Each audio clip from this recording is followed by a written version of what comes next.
غالب کی کتاب دس تنبو۔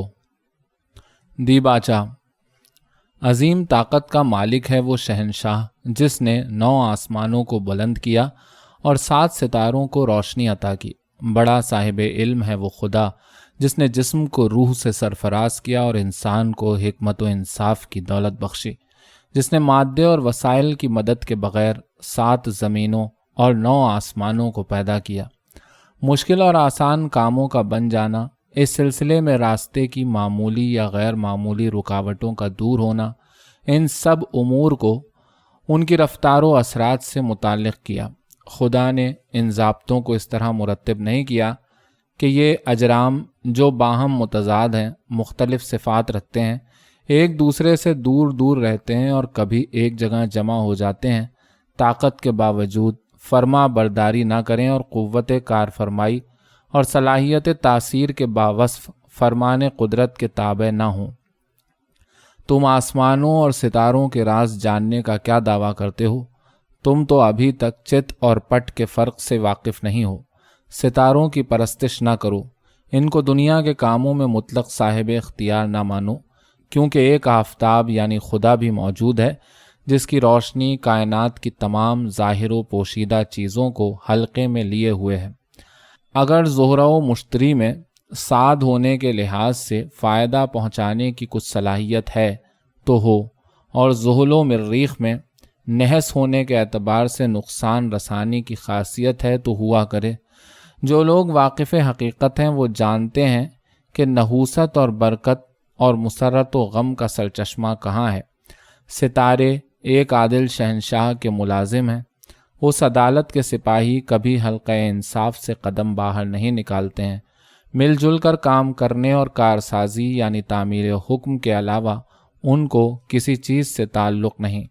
اگر ان میں سے کسی نے سخت گیری کے وسیلے سے الجھے ہوئے کاموں کو سلجھانا چاہا یا کسی نے نرمی کے ذریعے سے ہنگامہ زندگی کی رونق افزائی کی، تو یہ سب زندگی کو بنانے، سنوارنے اور مشکلوں کو حل کرنے کے مختلف انداز ہیں، ظلم یا بے نیازی نہیں۔ مغنی ساز کے تاروں پر مضراب سے ضرب لگاتا ہے اور ظاہر ہے کہ اس سے اس کا مقصد کیا ہوتا ہے۔ مسرتیں مصیبتوں کے پردے میں چھپی ہوئی ہیں۔ دھوبی غصے میں آ کر کپڑے کو پتھر پر نہیں مارتا۔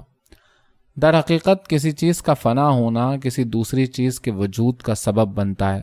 حقیقتاً آرام و تکلیف اور بلندی و پستی ساری چیزیں خدا کی طرف سے انسان کو ملتی ہیں، اس لیے وہ سب فائدے اور بہبودی کا وسیلہ بن جاتی ہیں اور ان سے مسرتیں حاصل ہوتی ہیں۔ دولت مند کسی محتاج کو چند پیسے دے یا ہزاروں روپے، ریشم کے تھان عطا کرے یا کمبل، ہر صورت میں سخاوت اور درویش پروری ہے۔ قدرت کے عطیات کو اچھائی برائی کے خانوں میں تقسیم کرنا یا کمی بیشی کا الزام رکھنا کچھ خیالی و کم فہمی ہے۔ یہ دنیا کی بے حقیقت چیزیں جو فنا کے طاقتور تھپیڑوں کے سامنے ہیچ ہیں، کیا ان کے لیے یہ بخشش خداوندی کچھ کم ہے کہ وہ موجود ہیں؟ لیکن یہ دقیق باتیں کم نظر اور کم معرفت لوگوں کی رسائی ذہن سے باہر ہیں اور اظہار بیان کی وہ طاقت بھی ختم ہو گئی۔ مجبوراً میں چند سیڑھیاں نیچے اترتا ہوں، آسان انداز بیان اختیار کرتا ہوں اور انہی کہی ہوئی باتوں کو صاف اور سادہ انداز میں کہتا ہوں۔ آسمان کی گردش چکی کی رفتار کی مانند ہے۔ تم اچھی طرح جانتے ہو کہ چکی کو چلانے والا ضرور ہوتا ہے، پھر تم یہ کیوں نہیں سمجھتے ہو کہ آسمان کو گردش میں رکھنے والا بھی کوئی ہے؟ آسمان کے چرخے میں ستاروں کی صلاحیت نفع رسانی و اذیت دہی کے تاروں سے بنی ہوئی پونی لگی ہے، جس سے چند پردے تیار کر کے اہل دنیا کی نگاہوں کے سامنے ڈال دیے گئے ہیں۔ صاحبان معرفت اور واقفان اسرار ان پردوں کے باوجود دیکھ لیتے ہیں کہ ہر کام کا کرنے والا خدا ہی ہے۔ جب یہ مسلم ہے کہ آسمان کی گردش حکم خدا کے تابع ہے تو پھر آسمان جو کچھ دے ہم اس کو ظلم کیسے کہہ سکتے ہیں؟ سبحان اللہ، کتنا عظیم ہے وہ خدا جو وجود عطا کرتا ہے اور عدم کو ختم کرتا ہے، جو ظلم کو ختم کرنے والا اور انصاف کی روشنی کو پھیلانے والا ہے۔ وہ انصاف کی طاقت سے طاقتوروں کا زور گھٹا دیتا ہے اور اپنے کرم سے کمزوروں کو طاقت بخشتا ہے۔ ابابیل کے کنکروں کی ضرب سے فیل سوار خود سروں کا خاک میں مل جانا یا ایک مچھر کا نمرود کو موت کے بستر پر سلا دینا کیا تھا؟ یقیناً یہ وہ نشانیاں ہیں جن سے اس کی بے پناہ قوت و قدرت کا اظہار ہوتا ہے، ورنہ مجھ کو بتاؤ کہ یہ دو مختلف قسم کی تباہیاں جو مختلف زمانوں میں نازل ہوئیں، یہ کس ستارے کی نگاہ ستم کا کرشمہ تھیں؟ ضحاک جمشید سے تخت و تاج چھین لیتا ہے، سکندر دارا کا سینہ چاک کر دیتا ہے، عفریت حضرت سلیمان کے ہاتھ سے انگوٹھی اڑا لے جاتا ہے جو دیو اور پریوں پر حکمرانی کرتے تھے۔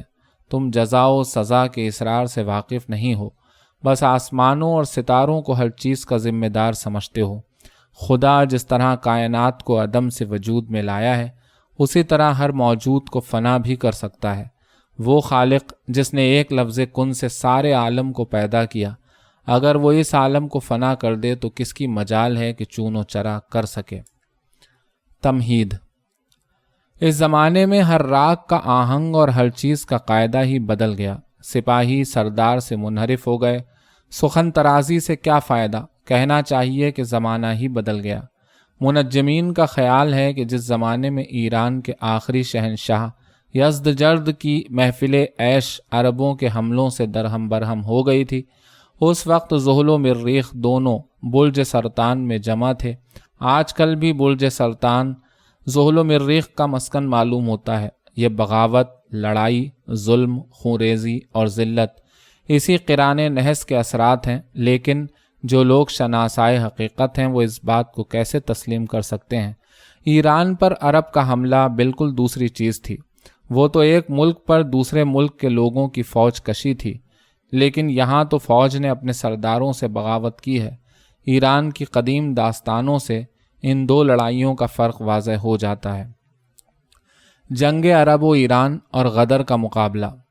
ایران پر عرب کا حملہ مذہبی بنیاد پر تھا۔ ایران جو علم و حکمت کے لحاظ سے ویران ہو چکا تھا، ایک نئے مذہب کی برکتوں سے معمور ہو گیا اور اس کی بدولت آگ کی پرستش اور غلامی سے نجات پائی۔ لیکن ہندوستان میں جہاں سوال صرف قانون کا ہے، ہندوستان والے کس نئے آئین کا سہارا لے کر اپنے اس فعل پر خوشی کا اظہار کر سکتے ہیں؟ اہل ایران نے آتش پرستی سے منہ موڑ کر خدا پرستی کا راستہ دیکھا، لیکن ہندوستان والے منصف حاکموں یعنی انگریزوں کا دامن ہاتھ سے چھوڑ کر درندہ صفت انسانوں کے دام میں گرفتار ہو گئے۔ تم نہیں دیکھتے کہ دامن و دام اور داد و دو میں زیادہ فاصلہ نہیں ہے۔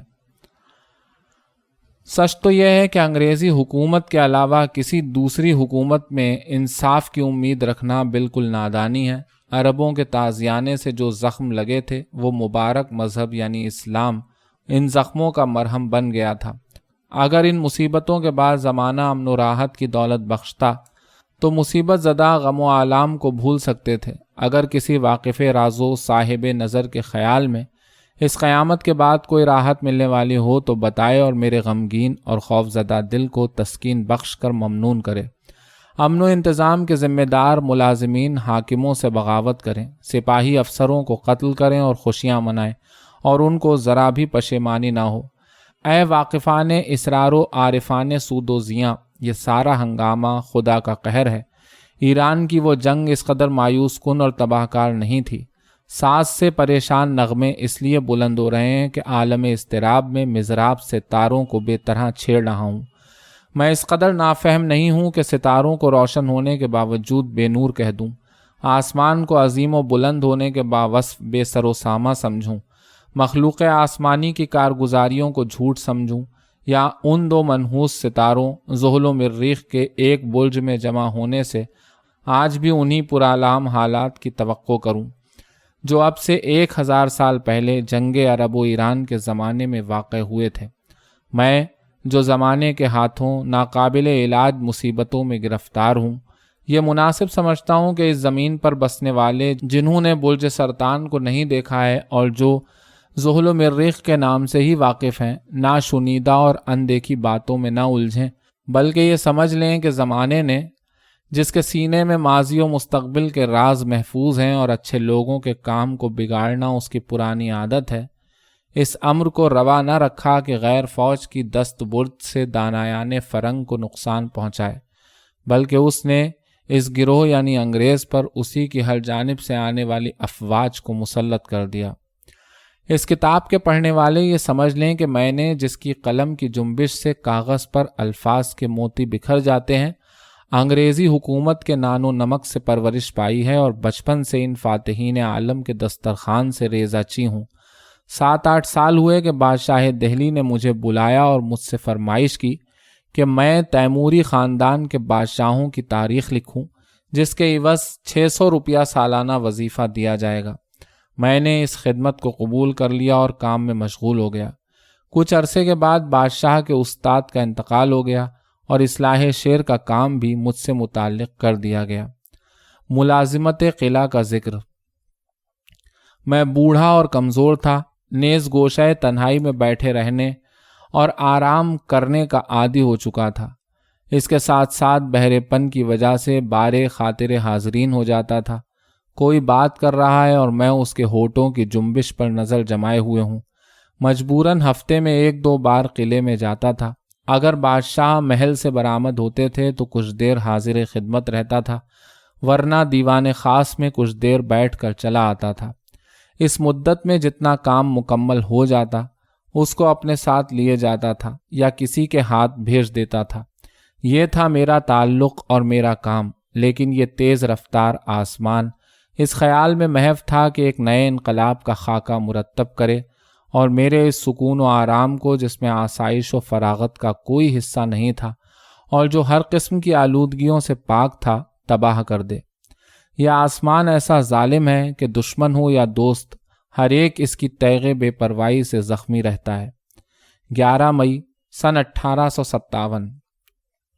اس سال، جس کا مادہ تاریخی برعایت تخرجہ رستخیز بیجا ہے، اور اگر صاف صاف پوچھو تو 16 رمضان سن 1273 ہجری کو پیر کے دن دوپہر کے وقت مطابق 11 مئی سن 1857 اچانک دہلی کے قلعے اور فصیل کی دیواریں لرز اٹھیں، جس کا اثر چاروں طرف پھیل گیا۔ میں زلزلے کی بات نہیں کر رہا ہوں۔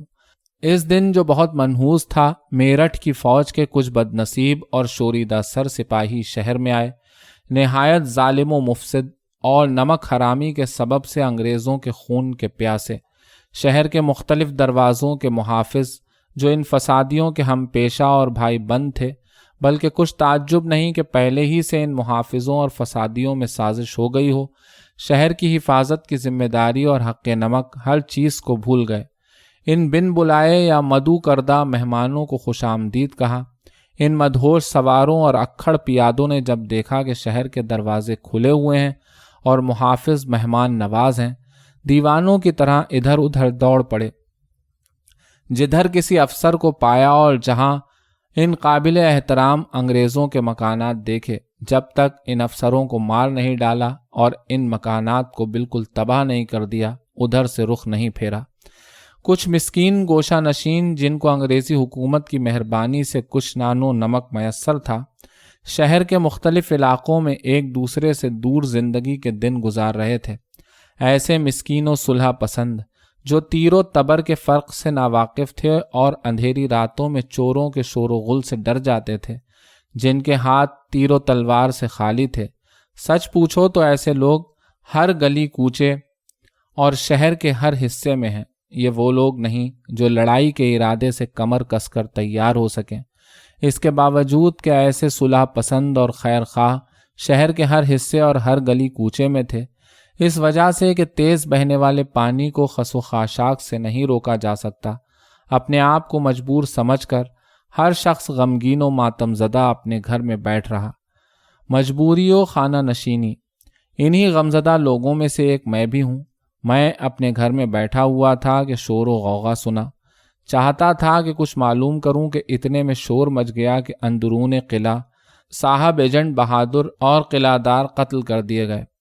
ہر طرف سے پیادوں اور سواروں کے دوڑنے کی آوازیں بلند ہونے لگیں۔ زمین ہر طرف گلنداموں یعنی انگریزوں کے خون سے رنگین ہو گئی۔ باغ کا ہر گوشہ ویرانی اور بربادی کے سبب سے بہاروں کا مدفن بن گیا۔ انگریزوں کے قتل پر اظہار افسوس۔ افسوس وہ پیکر علم و حکمت، انصاف سکھانے والے، خوش اخلاق و نیک نام حاکم، اور صد افسوس وہ پری چہرہ نازک بدن خاتونیں جن کے چہرے چاند کی طرح چمکتے تھے اور جن کے بدن کچی چاندنی کی طرح دمکتے تھے۔ حیف وہ بچے جنہوں نے ابھی دنیا کو اچھی طرح دیکھا بھی نہیں تھا، جن کے ہنسمکھ چہرے گلاب و لالا کے پھولوں کو شرماتے تھے اور جن کی خوش رفتاری کے سامنے ہرن اور کب کی رفتار بدنما معلوم ہوتی تھی۔ یہ سب ایک دم قتل و خون کے بھنور میں پھنس کر بحر فنا میں ڈوب گئے۔ فنا کی چنگاریاں برسانے والی وہ موت، شعلے جس کا سرمایہ ہے، جس کے ہاتھوں لوگ غمزدہ رہتے ہیں اور ماتمی لباس پہننے پر مجبور ہو جاتے ہیں، اگر ان مقتولین کے سرہانے آہوزاری کرے اور اس غم میں سیاہ پوش ہو جائے تو روا ہے۔ اگر آسمان اس غم میں غبار کی طرح منتشر ہو جائے اور زمین گردباد کی طرح اپنی جگہ چھوڑ دے تو بجا ہے۔ اے موسم بہار، بسمل کی طرح خاک و خون میں مل جا۔ اے زمانے، اندھیری رات کی طرح تاریک ہو جا۔ اے آفتاب، اس غم میں اپنے رخساروں کو پیٹ کر نیلا کر لے، اور اے چاند، غمگین زمانے کے دل کا داغ بن جا۔ خدا خدا کر کے وہ منحوس دن ختم ہوا، ہر طرف گہرا اندھیرا پھیل گیا۔ ان سیاہ باطنوں اور بے رحم قاتلوں نے شہر میں جا بجا پڑاؤ ڈالا، اندرون قلعہ شاہی باغ کو گھوڑوں کا استبل بنایا اور نشیمن سلطانی کو خوابگاہ۔ رفتہ رفتہ دور دور کے شہروں سے خبریں آئیں کہ مختلف فوجوں کے باغیوں نے ہر چھاؤنی میں افسروں کو قتل کر دیا ہے اور نمک حراموں نے کھلم کھلا بغاوت کا شور مچا رکھا ہے۔ گروہ کے گروہ، خواہ سپاہی ہوں یا زمیندار، سب یکدل ہو گئے اور کسی طے شدہ پروگرام کے بغیر دور و نزدیک ہر جگہ ایک ہی کام کے لیے کمر بستہ ہو گئے۔ اور پھر کیسی مضبوطی سے کمریں کسی تھیں کہ صرف اس دریا کے خون کی موجیں ہی ان کو کھول سکتی تھیں جو کمروں سے گزر جائے۔ مختلف مقامات کے لوگ کسی قرارداد کے بغیر جس طرح ایک ہی کام یعنی قتل و خون میں لگ گئے تھے، اس سے ایسا معلوم ہوتا تھا کہ جس طرح جھاڑو کی بہت سی سینکوں کو ایک ہی بند سے باندھا جاتا ہے، اسی طرح گنتی شمار سے باہر ان لڑنے والوں کی کمریں بھی ایک ہی کمر بند سے بندھی ہوئی ہیں۔ باغیوں کی مذمت۔ بے شک ہندوستان کو آرام و آسائش سے اس حد تک خالی کرنے کے لیے کہ اگر ان چیزوں کو ڈھونڈا جائے تو ایک گھاس کے تنکے کے برابر بھی نشان نہ ملے، ایسی ہی جھاڑو کی ضرورت تھی۔ بہت سے لشکر سرداروں کے بغیر تیار ہو گئے، بہت سی فوجیں افسروں کے بغیر لڑائی کے لیے اٹھ کھڑی ہوئیں، توپیں، گولہ بارود، چھرے، غرض سارا سامان انگریزوں سے حاصل کیا، لڑائی کے سارے طریقے انگریزوں سے سیکھے اور انہی سکھانے والوں اور مالکوں سے لڑنے کے لیے تیار ہو گئے۔ دل لوہے یا پتھر کا ٹکڑا نہیں ہے، کیسے نہ بھر آئے، آنکھیں رخنۂ دیوار نہیں ہیں کہ آنسو نہ بہائیں۔ حکمرانوں کی موت کا غم منانا چاہیے اور ہندوستان کی ویرانی پر رونا چاہیے۔ شہر حاکموں سے خالی اور بندہ ہائے بے خداوند سے بھرا ہوا، جیسے باغ باغبان سے خالی اور درختان بے ثمر سے پر ہو۔ لٹیرے ہر قسم کی پابندیوں سے اور سوداگر محصول ادا کرنے کی ذمہ داریوں سے آزاد۔ گھر ویرانے معلوم ہوتے ہیں اور مکانات لوٹ مار کرنے والوں کے لیے خانے مفت کا حکم رکھتے ہیں۔ جو لوگ گمنامی کے گوشے میں چھپے ہوئے تھے وہ گروہ در گروہ خنجر بکف اپنی آرائش اور بے شرمی کا مظاہرہ کرتے پھرتے ہیں۔ امن پسند اور نیک نہاد لوگ گھر سے بازار تک آئے ہوئے راستے میں بیسیوں جگہ عاجزی اور مغلوبیت کا اعتراف کرنے پر مجبور ہیں۔ لٹیرے دن میں دلیری کے ساتھ لوٹ مار میں مصروف ہیں اور رات میں ریشمی بستروں پر محو خواب۔ شرفا کی تباہی۔ بڑے بڑے عالی خاندان لوگوں کے گھروں میں چراغ جلانے کے لیے تیل نہیں، اندھیری رات میں جب پیاس کی شدت بڑھتی ہے بجلی چمکنے کے منتظر رہتے ہیں کہ یہ دیکھیں کہ کوزہ کہاں رکھا ہوا ہے اور پیمانہ کدھر ہے۔ زمانے کی اس بے نیازی و بے امتیازی کو کیا کہوں کہ وہ کم رتبہ لوگ جو سارا دن مٹی بیچنے کے لیے زمین کھودتے تھے، ان کو مٹی میں سونے کے ٹکڑے مل گئے، اور جن لوگوں کی محفل میں آتش گل سے چراغ روشن رہتے تھے اندھیرے گھروں میں ناکامی و نامرادی کے غم میں مبتلا ہیں۔ کوتوالے شہر کی زن و دختر کے علاوہ ساری نازنینان شہر کا زیور بزدل اور سیاہکار رہزنوں کے قبضے میں ہے۔ زیور و آرائش سے معرہ ہونے کے بعد ان نازنینوں میں ہلکا سا انداز ناز باقی رہا تھا، اس کو ان نو دولت گدا زادوں نے چھین لیا کہ ان کی خود نمائی کے کام آئے، جو محبت کرنے والے پہلے نازنینان گل اندام کی ناز برداری کرتے تھے، اب ان بدخصلتوں کے ناز اٹھانے پر مجبور ہیں۔ ان بے سروپا لوگوں کے دماغوں میں غرور اس حد تک سما گیا ہے کہ اگر ان کی حرکات کو دیکھو تو معلوم ہوگا کہ کچھ بگولے چکر کھاتے پھر رہے ہیں اور چھچھورے ہر وقت اس طرح ناز و خودنمائی میں محو رہتے ہیں گویا پانی کی سطح پر کچھ تنکے بہے چلے جا رہے ہیں۔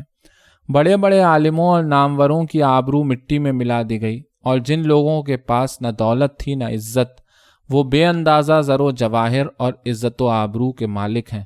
جس کا باپ گلیوں کی خاک چھانتا پھرتا تھا وہ ہوا کو اپنا خادم سمجھ رہا ہے۔ جس کی ماں پڑوسی کے گھر سے آگ مانگ کر لاتی تھی وہ آگ پر حکم چلانے کا مدعی ہے۔ کمین آگ اور ہوا پر حکومت کرنا چاہتے ہیں، اور ہم ان پریشان حال لوگوں میں سے ہیں جو صرف سکون و آسائش کے چند لمحوں اور انصاف کے خواہش مند ہیں۔ میرا درد بھرا حال تمہارے نزدیک ایک قصہ ہے اور بس، لیکن اس کو سن کر ستاروں کی آنکھوں سے اشک خون جاری ہو جائیں گے۔ ڈاک کا انتظام درہم برہم ہو گیا، جس کے سبب سے بہت سے کام رک گئے۔ ہر کاروں نے آنا جانا بند کر دیا۔ ڈاک میں پیام بجن سے ہی پہنچانے کی گنجائش نہیں ہوتی۔ ہاں، خطوط کی آمد و رفت کا قاعدہ ہے، مگر اس محکمے کی ایک اور شاخ ٹیلی گراف ہے کہ نہ مضراب کی جنبش بلکہ جنبش کی مضراب سے جو اس سے پیدا ہوتی ہے ہزاروں پیام یعنی خبریں اندر سے باہر نکلتے ہیں۔ غدر کی مذمت۔ جو لوگ مذہب اور قانون کے بے حد پابند ہیں انصاف کو نظر انداز نہ کریں اور بتائیں کہ اس سارے انتظام کا درہم برہم ہو جانا، خدا کی بخشی ہوئی دولت کا لٹ جانا، ڈاک کا نظام درہم برہم ہو جانا اور دوستوں کے حالات معلوم نہ ہونا، کیا یہ ساری باتیں اس لائق نہیں کہ ان کا ماتم کیا جائے اور آنسو بہائے جائیں؟ بڑے بڑے بہادروں کا یہ حال ہو جائے کہ وہ اپنے سائے سے ڈریں، سپاہی، بادشاہ اور درویش ہر ایک پر حکومت کرنے لگیں، کیا یہ صورتحال لائق افسوس نہیں؟ ان روح فرسا مصائب پر آنکھیں آنسو نہیں بہائیں گی؟ اور کیا اس نوحہ گری پر لان تان کرنا، اس ماتم سرائی پر طنز کرنا اور اس گریہ و زاری پر ہنسنا جائز ہے؟ اور کیا ان پرآلام حالات سے اظہار بیزاری کو ذوف ایمان اور نادرستی مذہب سمجھا جائے گا؟ میں شعر و سخن کے جواہر سے کیا دل لگاؤں؟ جب تک کہ آہ گرم سے میرے دل پر ہزاروں آبلے پڑ گئے ہیں، میرا دل بجھ چکا ہے اور قوا اس حد تک جواب دے چکے ہیں کہ اب مجھ کو نہ سزا کا غم ہے نہ جزا کی خوشی۔ بادشاہ کی مجبوری۔ اس سرگزشت پر مصیبت کا مارا ہوا یہ اسیر قید بستر تنہائی اس روداد غم کو پھر شروع کرتا ہے۔ جب پہلی بار وہ گمراہ جنگجو آئے تو جو خزانہ وہ اپنے ساتھ لائے تھے خزانے میں جمع کر دیا اور اپنے سر شاہی آستانے پر جھکا دیے۔ جلد ہی زمانے نے کچھ ایسا انتظام کیا کہ ہر طرف سے فوجیں آنی شروع ہو گئیں اور اس سرزمین دہلی کی طرف روانہ ہو گئیں۔ بادشاہ جب فوج کا انتظام نہ کر سکا، فوج نے انتظام اپنے ہاتھ میں لے لیا اور بادشاہ مجبور ہو کر رہ گیا۔ فوج نے بادشاہ کو اپنے حلقے میں لے لیا جیسے چاند کو گہن لگ جائے۔ ماہ نو گہن میں نہیں آتا، گہن تو 14ویں رات کے چاند کو لگتا ہے۔ بادشاہ اس چاند کی طرح تھا جس کو گہن لگ گیا ہو، وہ ماہ کامل نہیں تھا۔ قیدیوں کی رہائی۔ میں نے اس بات کا ذکر نہیں کیا، حالانکہ یہ بات بیان کرنے کے لائق تھی کہ یہ شہرت طلب جنگجو جس مقام سے چلے وہاں کے قید خانے کا دروازہ کھول دیا اور قیدیوں کو آزاد کر دیا۔ وہ پرانے قیدی جنہوں نے نئی نئی آزادی پائی تھی، شاہی دربار میں آئے، سجدہ کیا اور کسی علاقے کی صوبے داری چاہی۔ آقاؤں سے بھاگے غیر وفادار غلاموں نے آستان شاہی کو بوسہ دیا اور کسی سرسبز علاقے کی حکومت کے طلبگار ہوئے۔ کوئی بھی نہیں کہتا ہے، اور میں بھی یہ سمجھنے سے قاصر ہوں کہ ہر خواہش مند کو حاضر ہونے کی اجازت اور ہر پناہ مانگنے والے کو پناہ کیوں کر دے دی جاتی ہے۔ بس یہ زمانے کی بلعجبی ہے۔ تعداد فوج۔ اب دہلی کے اندر اور باہر تقریباً 50,000 سواروں اور پیادوں کی فوج پڑی ہوئی ہے۔ صاحبان علم و دانش انگریزی حکام کے قبضے میں اس وسیع شہر کا کوئی علاقہ نہیں ہے۔ صرف شہر کے جانب مغرب ایک پہاڑی پر ان کا قبضہ ہے۔ یہ پہاڑی شہر سے کچھ دور نہیں ہے۔ انگریزوں نے نہایت ہنرمندی سے اس جگہ پر مورچہ قائم کر کے ایک مضبوط قلعہ سا بنا لیا ہے اور اس کے چاروں طرف کئی اژدہا صفت راد خروش توپیں لگا دی ہیں اور استقلال کی مدد سے اس عالم پریشانی میں اطمینان کی دولت حاصل کر لی ہے۔ انگریزوں کی مورچہ بندی۔ شہر کی فوج نے جو میگزین اسی شہر سے حاصل کیا تھا اس میں سے چند توپیں شہر کی فصیل پر جما دی ہیں اور اس طرح اپنے آپ کو جنگجو سرداروں کا حریف فرض کر لیا ہے۔ توپوں اور بندوقوں کے دھوئیں سے ایسا معلوم ہوتا ہے جیسے کالی گھٹا چھائی ہوئی ہے اور اس سے اولے برس رہے ہیں۔ رات دن دونوں طرف سے گولہ باری ہوتی ہے جیسے اوپر سے پتھر برس رہے ہوں۔ مئی جون کی گرمیاں ہیں، دھوپ کی تیزی روز بروز بڑھتی ہی جا رہی ہے۔ آفتاب برج سور و جوزہ میں بے طرح آتش افروزی میں مشغول ہے، معلوم ہوتا ہے خود بھی اسی آگ میں بھنا جا رہا ہے۔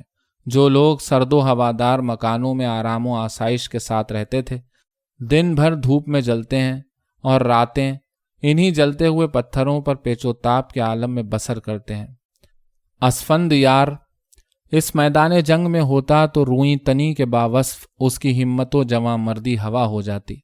اگر رستم اس داستان کو سن لیتا تو جی چھوڑ دیتا۔ شہر کی فوج کے مختلف مقامات سے آئے ہوئے سپاہی دن چڑھے شیر دل انگریزوں سے لڑنے کے لیے جاتے ہیں اور سورج ڈوبنے سے پہلے ہی واپس آ جاتے ہیں۔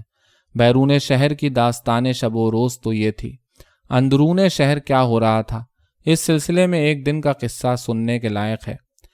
میرے ساز کے تاروں میں وہ نغمے پنہا ہیں جن سے چنگاریاں برستی ہیں۔ میں ڈرتا ہوں کہ مغنی ان کی زد میں نہ آ جائے۔ میری زبان پر وہ داستان ہے جس سے میرے دل پر خنجر چلنے لگتے ہیں۔ ایک شخص جس کے دماغ میں فرما روائی و تکبر کے خیالات بھرے ہوئے تھے در پردہ اپنے آقا اور مربی کا دشمن بن گیا، اس خیال سے کہ اگر یہ واقف کار اور رازداں زندہ رہے گا تو میں نے جو خزانہ ناجائز طریقوں سے جمع کیا ہے اس کا راز کھل جائے گا۔ ہمیشہ نقصان پہنچانے کی تدبیریں سوچتا تھا اور یہ بات مشہور کر کے کہ حکیم احسن اللہ خان انگریزوں کے خیر خواہ اور طرفدار ہیں، فوج کے افسروں کو ان کی طرف سے بھڑکاتا رہتا تھا۔ حکیم احسن اللہ خان۔ ایک دن کچھ لوگ حکیم احسن اللہ خان کو قتل کرنے کے لیے ان کے محل پر چڑھ دوڑے۔ حکیم صاحب اس وقت قلعے میں بادشاہ کے پاس تھے۔ چند آشفتہ سر قلعے میں گئے اور حکیم صاحب کو گھیر لیا۔ بادشاہ نے انتہائی محبت و بندہ پروری سے حکیم صاحب کو بچانے کے لیے اپنے آپ کو ان پر گرا دیا۔ اس طرح حکیم صاحب بچے۔ جان تو بچ گئی لیکن یہ فتنہ اس وقت تک ختم نہیں ہوا جب تک کہ ان کا سارا گھر تباہ نہیں ہو گیا۔ حکیم صاحب کا گھر جو خوبصورتی و آرائش میں نگار خانہ چین کی طرح تھا لوٹ لیا گیا۔ ایوان کی چھت کو آگ لگا دی گئی۔ چھت کے شہتیر اور منقش تختے جل کر راکھ ہو گئے۔ دیواریں سیاہ پڑ گئیں، گویا وہ محل اس غم میں سیاہ پوش ہو گیا تھا۔ آسمان کی مہربانی سے دھوکہ نہ کھانا، یہ بے وفا جس شخص کو آغوش محبت میں جگہ دیتا ہے اس کو کشمکش و عذاب میں مبتلا کر دیتا ہے۔ برے سے برا غلام اپنے آقا سے اس طرح پیش نہیں آ سکتا، بشرطے کہ وہ ولد الحیض نہ ہو۔ یہ خبیث نمک حرام جس کے منہ پر چیچک کے داغ ہیں، بے حیائی کے سبب سے جس کی آنکھیں پھیل گئی ہیں اور دہانہ فراخ ہو گیا ہے، اپنے آپ کو زہرہ و مشتری کی طرح سمجھتا ہے، ہر طرف کولے مٹکاتا ہوا انداز دکھاتا ہوا گزرتا ہے اور سمجھتا ہے کہ خوش خرامی میں کب کو تدرو کو شرماتا ہے۔ میں نے اس کا نام اس لیے نہیں لکھا کہ وہ ایک گدا زادہ گمنام ہے۔ میں اس پر لعنت بھیج کر جو داستان کہہ رہا تھا اس کو پھر سے شروع کرتا ہوں۔ تفضل حسین خان۔ فوجیں ہر طرف سے آ کر جمع ہو رہی تھیں۔ بادشاہ کا نام لگا ہوا تھا، اس وجہ سے دور دور کے سرداران فوج اٹھ کھڑے ہوئے تھے۔ فروخ آباد کے نامور سردار تفضل حسین خان نے، جن کو کبھی بادشاہ سے علاقۂ نیاز مندی نہیں تھا، دور ہی سے آستان شاہی کو سجدہ کیا اور خط میں اپنے آپ کو نیاز مند قدیم لکھا۔ خان بہادر خان نے، جو گمراہ شہرت طلب تھا اور جو بریلی میں کچھ لشکر جمع کر کے سردار بن بیٹھا تھا، 101 اشرفیاں نقرئی ساز و سامان سے آراستہ ہاتھی اور گھوڑا بارگاہ شاہی میں بھیجا۔ نواب یوسف علی خان، چشم بد دور خورشید نشان نواب یوسف حسین خان بہادر فرما روائے رامپور نے، جو اس علاقے میں باپ دادا کی جانشینی کا حق ادا کر رہے ہیں اور انگریزی حکومت کے ساتھ ان کا رشتہ دوستی اتنا مضبوط ہے کہ زمانہ 1000 برس میں بھی کسی طریقے سے اس کو نہیں توڑا جا سکتا۔ مجبوراً صرف زبانی پیام بھیج کر لوگوں کی زبان کو بند کیا۔ واقعات لکھنؤ میں جب فوج نے انگریزوں سے رشتہ تعلق توڑ لیا، بیشتر انگریز دشمنی کی اس آگ سے بچ کر دوسرے مقامات پر اپنے متعلقین کے پاس چلے گئے، لیکن فوج کے چند سرداروں نے کچھ لوگوں کو ساتھ لے کر بیلی گارد میں قیام کیا، جو لکھنؤ کا ایک مشہور مقام ہے، اور بہادری کے ساتھ دروازے بند کر لیے۔ شرف الدولہ نے، جو بڑے واقف کار اور معاملات کو سمجھنے والے تھے اور جو نوابان اودھ کے زمانے میں وزارت کے عہدے پر سرفراز تھے، اس کم تعداد لیکن باشان و شوکت گروہ انگریز کو نظر انداز کر کے واجد علی شاہ کے 10 سالہ لڑکے کو تخت حکومت پر بٹھا دیا اور اس کو شہنشاہ ہندوستان کا وزیر اور اپنے آپ کو پیشکار اور نائب وزیر فرض کر لیا۔ اس نامور شخص شرف الدولہ نے گویا ہما کو گرفتار دام کر لیا تھا۔ جب یہ سارا کام مکمل کر لیا، ایک منتخب شخص کو مناسب پیشکش کے ساتھ دہلی روانہ کر دیا۔ قاصد آیا، 2 روز آرام کی، پھر بارگاہ شاہی میں حاضر ہوا۔ 2 سبا رفتار گھوڑے، 2 کوہ صفت ہاتھی، 121 اشرفیاں اور 1 سنہری کلاه جو رنگ برنگ کے نایاب موتیوں سے مزین تھی پیش کی، اور 1 جوڑ بازوبند جس میں ہیرے جڑے ہوئے تھے ملکہ کی خدمت میں محل میں بھیجا۔ یہ ساری شان و شوکت روشنی چراغ کی طرح جلد ختم ہونے والی تھی۔ گویا زمانے کی نظر بد اسی رونق کی منتظر تھی۔ حکومت اودھ کی اس پیشکش کے بعد آئینہ و سکندر اور جام و جمشید کی ساری داستان ختم ہو گئی۔ باغی فوج کے شور و غل سے نصیب کی آنکھیں کھلی ہی تھیں کہ پھر مند گئیں۔ نہیں، شہنشاہ کی قسمت کا ستارہ اتنی بلندی پر پہنچ گیا کہ دنیا والوں کی نگاہوں سے پنہا ہو گیا۔ جب قسمت کا ستارہ گردش میں آ جاتا ہے تو تاج کی بھی کوئی قیمت نہیں رہتی۔ تم نہیں دیکھتے کہ تغیر کے خوف سے سورج آسمان پر کیسا کانپتا رہتا ہے؟ پوری کتاب سننے کے لیے ابھی جوائن بٹن دبا کر ادبی دنیا کی ممبرشپ لیجیے، اور صرف دستمبو ہی نہیں، ایسی ڈھیروں کتابیں اور کہانیاں روز سنیے۔ یہ ممبرشپ صرف 89 روپیز پر منتھ کی ہے، اور اس طرح آپ ہمیں سپورٹ بھی کر سکتے ہیں۔ بے حد شکریہ۔